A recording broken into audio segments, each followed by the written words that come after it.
என்ன பண்ணுறீங்க? சைலேஜ் மாட்டுக்கு போடலான்னு சொல்லி. எங்கே அதுக்குள்ளே ஒரு பேக் காலி பண்ணிட்டீங்களாட்டுங்குது? ஆமாம், நீ வெளியில் போயிருந்தா ஓப்பன் பண்ணாமல் இருப்பாங்களா? அது எவ்வளோ காஸ்ட் ஆச்சு? நீங்கள் சைலேஜ் ஆரம்பிச்சதுலேருந்து முடிக்கிற வரைக்கும் எவ்வளோ ப்ரைஸ் ஆயிடுச்சு? அது 570 ரூபா வந்துச்சு ஒரு பேக்கா? ஒரு பேக்கோட ரேட்டு, ம் டிரான்ஸ்போர்ட்டோட சேர்த்தி. அப்புறம் மற்றதெல்லாம் மீதியெல்லாம் அது பழைய வீடியோவிலே சொல்லியிருக்குது. இப்போ வந்து 25 டன்னு போட்டிருக்குது. நம்ம ஏற்கனவே 20 பேக் ஆர்டர் போட்டோம். ஆமாம், அது பத்தாமல் நம்ம செய்யும் போது வந்து 2 டன் பேக் வந்து 2 வாங்கினோம். ஆமாம். அதனால வந்து போட்டு இப்போ ஒரு பேக் 2 டன் பேக் ஒன்று காலியாகிடுச்சு.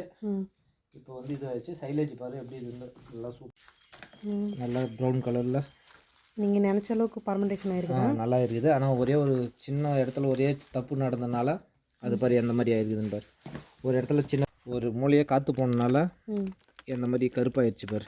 காற்றே சுத்தமாக போகக்கூடாது. ஆமாம், காற்றே அந்த பேக்கில் இருந்ததெல்லாம் நல்லா இருந்துச்சா? அது நல்லா இருந்துச்சு. இது ஒரு இடத்துல இந்த செவுத்தோரமாக இருந்ததுனால ஒழுங்காக கட்ட முடியல.